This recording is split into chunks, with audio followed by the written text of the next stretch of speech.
to report an earthquake that just happened fairly recently. This was Monday around midday or so in the time zone of where it happened, and this was down in Mexico, actually about 400 miles or so south of Mexico City. But the reason why this is so interesting, and yes, of course, for the people close to it, I'm sure it was, pretty good rocking. Pinotepa de Don Luis, that's where it was at least close to. That's down by the coast. 5.7 magnitude earthquake, and the thing here is that they could actually feel this in Mexico City, all right? There were some buildings that were swaying around. Now, just to give you an idea of the Richter scale here, I mentioned this was a 5.7 quake. You get up into that range, and that's when furniture moves, you get damage in the walls. This is not usually at the catastrophic level, okay, but again, this just happened pretty recently, so we're still kind of unfolding some of the latest developments. I mentioned the buildings did sway in Mexico City. They actually did have a few evacuations there as well. I think it was mainly precautionary in Mexico City. Witnesses felt the ground shake, and no immediate reports of damage, but I'm sure we'll find some fairly soon close to the epicenter.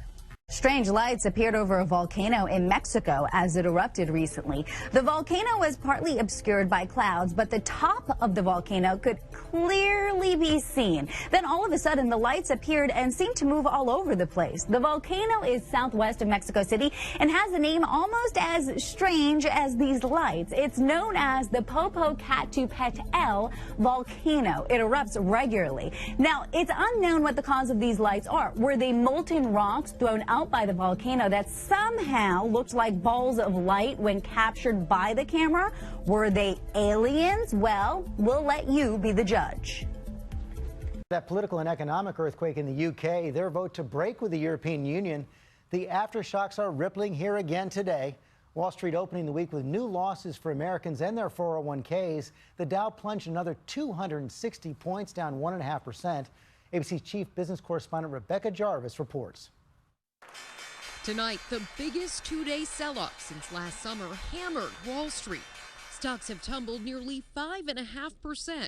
The Dow down 871 points. The typical retirement account erasing almost $5,000 in value, with the British pound cratering to a 31-year low against the dollar. What's the concern here at this point?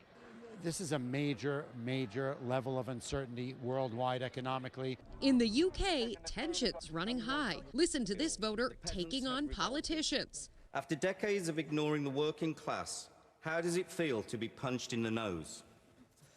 That stinging feeling has nearly 4 million signing a petition for a revote. Prime Minister David Cameron responding, the Brexit will stand. The decision must be accepted, and the process of implementing the decision in the best possible way must now begin. But questions over exactly what that path will be has investors everywhere on edge. Investors don't feel confident right now on how the landscape is going to be, how it's going to look moving forward. And Rebecca, this uncertainty just isn't going to end. Late in the day, you had those ratings agencies downgrading the British economy. That's going to have ripple effects, too. Absolutely, George. It means it's more expensive now for Britain to borrow, more difficult for them to do so. And the domino effect here, the longer this uncertainty lasts, the more impact it has on U.S. companies, U.S. jobs, and U.S. markets. The message was clear, graffiti telling Poles in London to get out. Joanna Mlodzinska of this Polish cultural center is wondering, after last week's Brexit vote, was this racially motivated?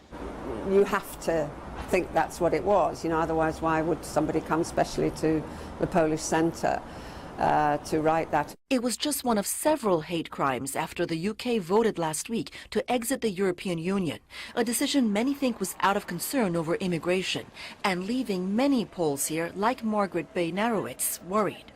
I'm just devastated to find out that suddenly, out of 50 years, this could happen here. It's just incredible. Some people believe it is open season now for racism and xenophobia. MPs in Parliament are angry over the attack at the cultural center, and Prime Minister David Cameron says he's spoken with his Polish counterpart about it. We must be very clear about our commitment to tolerance, to diversity, and our complete intolerance of racism and hateful hate crimes that we've seen in recent days. Some 800,000 Poles live in the UK. Now many of them are wondering if some in Britain are telling them they're no longer welcome. Good evening. Scott is off tonight. I'm Charlie Rose. The Supreme Court closed its term today with a major decision affirming abortion rights. The court overturned strict regulations that Texas imposed on abortion clinics in the name of safety. The majority found those rules unconstitutionally limit a woman's right to an abortion. Jan Crawford is at the Supreme Court. Abortion rights supporters erupted with cheers as the court announced the ruling, the most significant abortion case in a decade. The 5-3 decision deeply divided the justices and turned on the vote of moderate Justice Anthony Kennedy. He cast a decisive vote with liberals, striking down the restrictive Texas law. The law required clinics to be like ambulatory surgical centers and said clinic doctors must have admitting privileges at local hospitals. Abortion rights supporters said those restrictions would cut the number of clinics in Texas by half to less than 10 in a state with 60,000 to 72,000 abortions per year. Texas passed the law in 2013 after horrific abuses came to light in the murder trial of Pennsylvania abortion doctor Kermit Gosnell. 12 other states passed similar laws saying they were necessary to protect women. Those laws are also affected by the decision, which said there was no evidence the regulations would increase safety and that, if anything, their impact would be harmful to, not supportive of, women's health.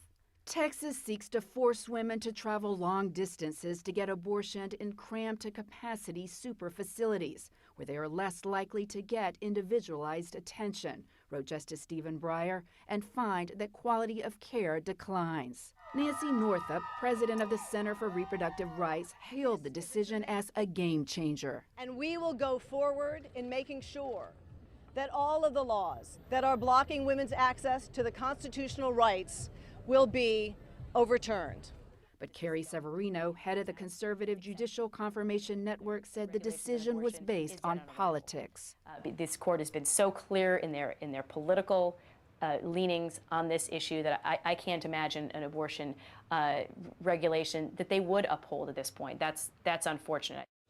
Now, the 3 dissenting justices called the ruling indefensible and said the court rewrote legal rules to reach today's result. They said these laws were intended to shut down unsafe clinics, Charlie, and they said if they had been on the books in Pennsylvania, it would have prevented the deaths of that patient and 3 infants at the clinic there.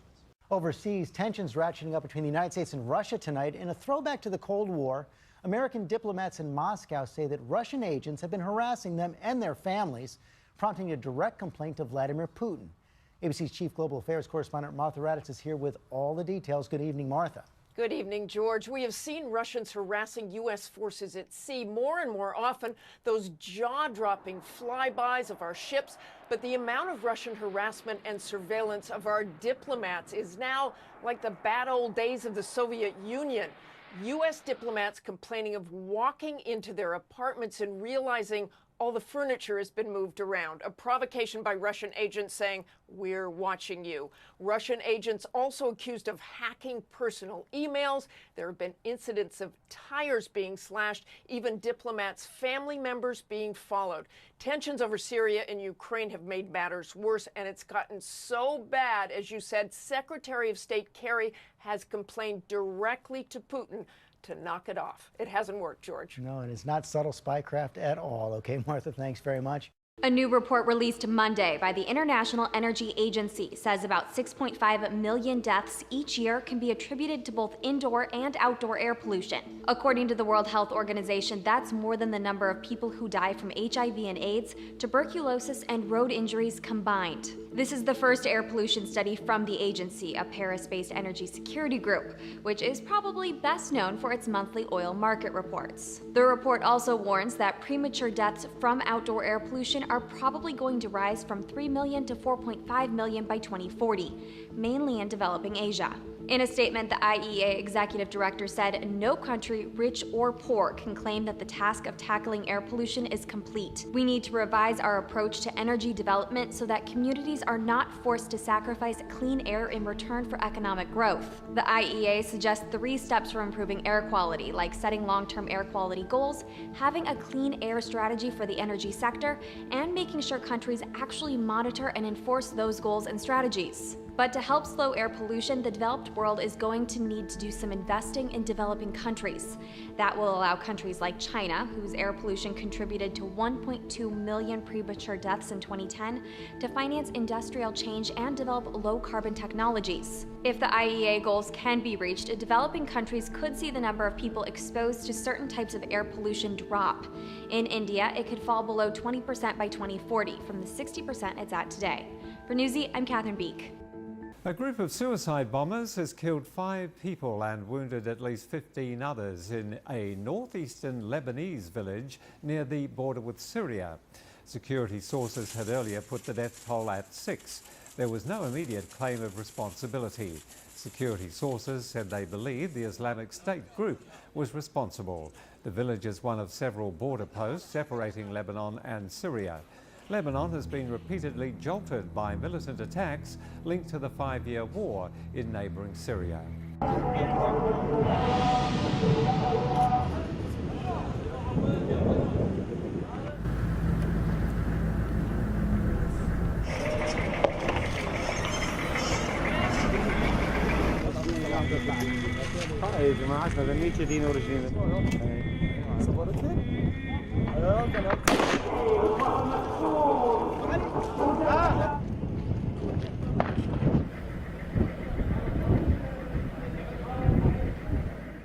Nearly 24 people have reportedly been killed in a U.S. drone strike in northern Afghanistan.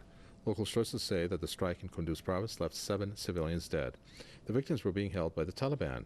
They were abducted by the militant group on June 8, along with dozens of others from a bus en route from Kabul to the northeastern province of Takhar.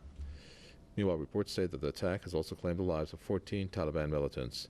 The U.S. regularly uses drones for airstrikes and spying missions in Afghanistan and in Pakistan.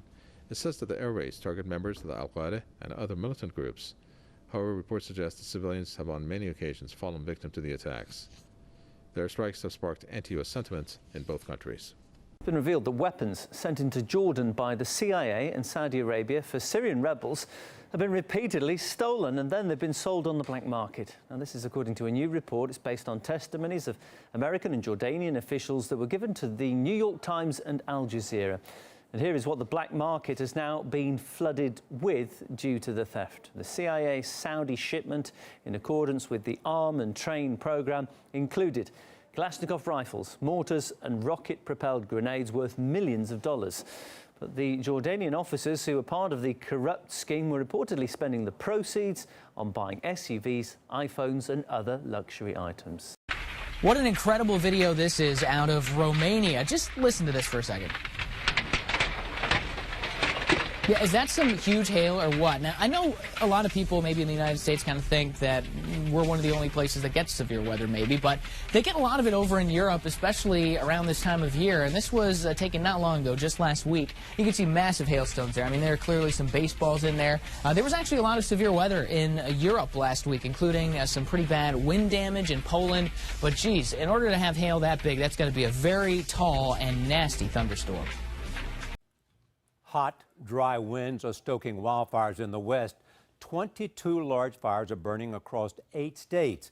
The biggest, east of Bakersfield, California, has claimed at least 2 lives and scorched over 45,000 acres. Maria Villarreal is there. For 5 days, extreme heat and high winds have fueled the most destructive fire Kern County has ever seen. Oh my God. A couple evacuating the fire shot this video as they drove through a wall of smoke and flames. The fire has left behind a trail of destruction. Is this your roof here? Yes. This had been Tyra Fuller's home for 16 years. When I got to my grandmother's rocking chair is when I lost it. I was the first baby she rocked in it. Then my brother, my kids, and it's gone. My kids' babies won't be rocked in that chair. Most residents living in the hardest hit areas are still being kept away for their own safety. This frustrated homeowner was tackled and arrested after crossing a police roadblock. Jim Terry's house was spared, but he's watching out for his neighbors, patrolling at night to keep looters away. They're people, they're humans. And I love people, and I believe that's why all these houses and stuff up here have to be taken care of. More than 2,000 people are still fighting this fire. The damage is estimated at $7.6 million so far. Charlie, officials are working around the clock to try and clear this mess up, but clearly the damage is already done by the Erskine fire, and there is still no word yet on when people will return home. West Virginia this morning is bracing for more rain after historic flooding killed at least 25 people. Those floods in the past week swamped hundreds of homes as well as cars and roads. The National Weather Service says an event like this only happens once in 1,000 years. Chris Van Cleve is in Clendenin, West Virginia, where a community lost everything. Chris, good morning. Good morning. This is a scene you see entirely too often here in West Virginia. There used to be 3 homes here. Right now, just one is sort of still standing. The house over here, some of it ended up here. The rest of it sucked into the creek here, ended up about a quarter mile away. Damage assessment teams will be out across the state to try to get a sense for the scope of this damage. That, as the entire region is under a flash flood watch because more rain is coming to West Virginia. I don't think reality's even set in yet. This is what reality in Clendenin, West Virginia looks like. Melissa and several generations of the Sanders family lived side by side, right in the path of the rain-swollen Jackson Creek. My mother-in-law's house is ruined. My brother-in-law's house is ruined. My other brother-in-law's house washed away. Bill Sanders did not make it out of one of those houses. Diana is his widow. 37 years right here with that man. This was my life. Everything's gone. But I feel him here. The damage from Thursday's flooding is far worse than first thought. Over 500 homes in one county alone have been badly damaged or destroyed. In Clendenin, at least 100 are gone. Crews have been working around the clock to clear debris and get the lights back on. As volunteers have brought food and supplies to those in need. Nearly 100 roads remain closed. Soldiers and first responders have been going door to door in hard-hit areas. It's okay. A woman desperate to rescue a litter of puppies trapped for days in this house flagged down the National Guard. First out of the house is Private First Class Jabe Meadows, carrying a scared and hungry pit bull puppy through the waist-deep water. You just got rescued, baby. Inside that box, 5 baby Pomeranian Chihuahuas and their mom close behind. Finally, Oh, they got Allie, thank God. Allie the pit bull, all carried to safety. President Obama has declared this a disaster area. That means federal funds from FEMA are available to help with the rebuilding and recovery. Charlie? Chris, thanks.